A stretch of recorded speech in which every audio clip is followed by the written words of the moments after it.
वबरकातुहू। मुअज़्ज़िज़ नाज़रीन व सामीन सबको पिछली ईद मुबारक हो। सबको अल्लाह ताला खुश रखे। जो बीमार हैं अल्लाह उनको तंदुरुस्ती दे। वो बीमार घर में हैं, चलते फिरते हैं, अस्पताल में, अल्लाह ताला सबको तंदुरुस्ती शिफा कामिला अजला अता करे। मेरी भी 2-3 दिन से तबीयत ख़राब है, दुआ करें अल्लाह तंदुरुस्ती दे, शफा दे। ये आज तीसरे चौथे दिन व्लॉग बना रहा हूँ। आज कुछ बेहतर है तबीयत। बहुत शुक्रिया जो लोग मैसेज करते हैं और हाजियों के मुताल्लिक़ कुछ सवालात थे। माशाल्लाह हाजी मुकम्मल तौर पे वापसी शुरू हो गई है और अल्लाह ताला ने खैर आफ़ियत से हाजियों को रखा हुआ है और खैर आफ़ियत से वापसी हो रही है। और हाजियों को वापसी के मुताल्लिक़ ये कहा गया है कि भी कोई आदमी अगर पैसे दे आपको रियालों में, जैसे कोई रिश्तेदार होते हैं भी घर लेते जाओ, तो उसकी हद मुकर्रर की है सऊदीया ने कि अगर 6,000 से 60,000 रियाल के दरमियान में पैसे होंगे तो फिर उसके ऊपर कस्टम, इनकम टैक्स, ज़कात वगैरह नहीं लगेगी। इनकम टैक्स का कोई मसला नहीं होता, ज़कात नहीं लगेगी बाहर ले जाने पे। और अगर कोई सोना ले जा रहा है तो उसकी भी जो मियाद है उसकी भी इसी असना में 60,000 रियाल के अंदर अंदर के अगर कोई सोने के ज़ेवरात होंगे तो फिर उसके ऊपर ज़कात नहीं लगेगी। अगर इससे ज़्यादा होंगे तो ज़कात लगेगी। दूसरी बात यह है कि हाजियों ने इस दफ़ा कुछ, अब चूँकि मीडिया का दौर है, मोबाइल हर आदमी के हाथ में है, तो ये कंकरियाँ मारते हुए 3-4 पाकिस्तानियों की वीडियो वायरल हुई है, जिसके ऊपर अरब ने जो मीडिया है उन्होंने लिखा है और उन्होंने बल्कि पुलिस वालों ने समझाया भी है उनको, जैसे शैतान को भाग के दूर से आके ज़ोर से किसी को थप्पड़ मारना होता है, फिर उधर दीवार पे चढ़ के कंकरियों वाले शैतान के सामने तब सेल्फियाँ बनाई हैं। और एक पाकिस्तानी ने तो हद कर दी, बूढ़ा आदमी था, 70-80 साल का, सफ़ेद दाढ़ी, लाल दाढ़ी थी, वो उसने तो सारी 7 कंकरियाँ भाग के दूर से आके मारी हैं और 7वीं कंकरी जब मारी तो गिर पड़ा, बेहोश हो गया। उधर गर्मी भी बहुत होती है, रश भी बहुत होता है। फिर पुलिस वालों ने उठा के उसको किया। तो भाई ये शायर-उल्लाह हैं, अल्लाह ताला इस कंकरियों से उसको इतनी तकलीफ़ देते हैं कि इंसान तसव्वुर भी नहीं कर सकता। हदीस में आता है कि शैतान कंकरियाँ जब लगती हैं चीखता है, चिल्लाता है, रोता है और जैसे इंसान धाड़े मारता है वो भी धाड़े मारता है। और ये इस किस्म की हरकतें करना, इसमें शोएब अख्तर साहब को भी मैंने देखा है, वो भी कंकरी दूर से लेके तस्वीर बना के वो दूर से मार रहे थे। तो एक तो हमारे हाजी माशाल्लाह जाते हैं, इनको दीन की समझ नहीं है। पहले तो जो हज पे जाए, मेरी हिदायत है कि जो हज पे जाए वो पहले 1 महीना 2 महीने पहले उलमा से सारी मसले सीखे और उसके मुतालिक पूछे कि किस तरीके से करना है।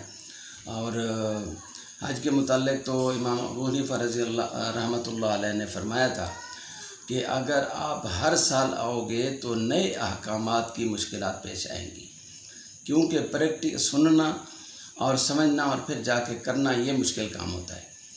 तो अल्हम्दुलिल्लाह हज तो मुकम्मल हो गया, लेकिन इसके ऊपर ये जो 2-4 चीज़ें उन्होंने अरब अखबारात ने लिखा है कि भी आप अहकामात करने आते हैं कि यहाँ आके बदतमीज़ी ना किया करो, तो ये बदतमीज़ी के ज़ुमरे में आता है।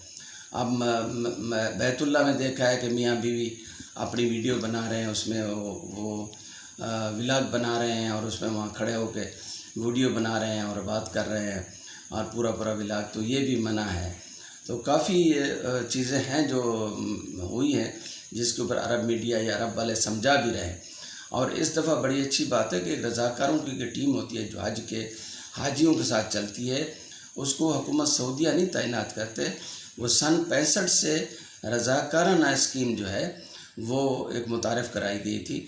तो इस दफ़ा माशाल्लाह 70% औरतें शामिल हुई हैं और एक औरत 65 साल की थी जिसने हाजियों की खिदमत के लिए अपने आप को पेश किया और उसको सऊदी हुकूमत ने, और जो वज़ीर सियाहत हैं या वो क्या मकाम गवर्नर थे, उन्होंने उसको शील्ड भी दी और मुबारकबाद भी दी।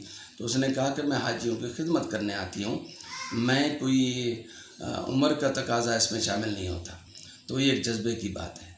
अल्लाह तबारक व तआला हम सबको ये ऐसा जज्बा दे और ख़िदमत हाजियों का मौका दे اللہ تعالی ہمیں بھی حج کے لیے لے جائے۔ سننے والے سب حضرات تمنا کریں، اب اگلے حج کے لیے دعا کرتے رہیں۔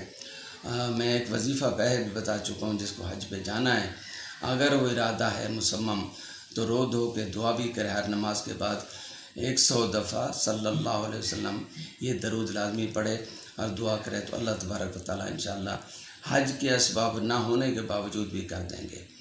تو یہ آج کا ولاگ اسی کے اوپر ہے۔ چھوٹی سی خبر ہے سعودی عرب سے، اور جو حضرات کام کرنے والے ہیں، ہمارے بھائی رہتے ہیں وہاں پہ لیبر طبقہ، تو ان کے لیے سعودی حکومت نے ایک تو ویکسین اب لازمی قرار دے دی گئی ہے، جو باہر جائے گا آئے گا، کیونکہ ایک مونکی پوکس کا جو ایک بیمار ہے وہ سعودی ایک آیا ہے باہر سے ریاض میں، تو وہ کی دیکھ بھال اور اس کی تعیناتی کر دی گئی ہے، اس کو کرنٹین کر دیا گیا ہے۔ تو یہ ایک آج خبر، بری خبر جو تھی یہ بتانی تھی، تو سب کو حضرات کو سفر کے دوران یہ ہدایت کی ہے کہ بھئی ایک تو ماسک پہننا چاہیے، دوسرا کسی کے ہاتھ کی چیز لے کے نہیں کھانی چاہیے، تیسری بات انہوں نے جو حجاج کا گوشت ہوتا ہے نا، وہ بھی سعودیہ نے منع کر دیا ہے کہ کوئی نہ کھائے، جس کے اوپر چھاپے مارے گئے ہیں۔ کوئی 300 بکرے جو لوگوں نے سنبھال کے رکھے ہوئے تھے، وہ بھی سعودی حکومت نے پکڑ کے اس کو دفنا دیا ہے، کھانے کے لیے منع کر دیا گیا۔ اللہ تعالیٰ ہمیں اور آپ کو اس پریشانی میں پاکستان کو مبتلا نہ کرے۔ یہ بیماری چونکہ اب سعودی عرب میں آج پکڑی گئی ہے، تو کل انڈیا میں بھی پہنچ گئی ہے، اور دبئی میں بھی ایک 2 کیس پکڑے گئے ہیں۔ اللہ تبارک و تعالیٰ سے دعا ہے ہمیں آپ کو اس مصیبت سے، پریشانی سے بچائے، اور دعا کرنی چاہیے کہ اللہ تعالیٰ سب مسلمان کو پریشانی سے بچائے۔ السلام علیکم ورحمۃ اللہ وبرکاتہ۔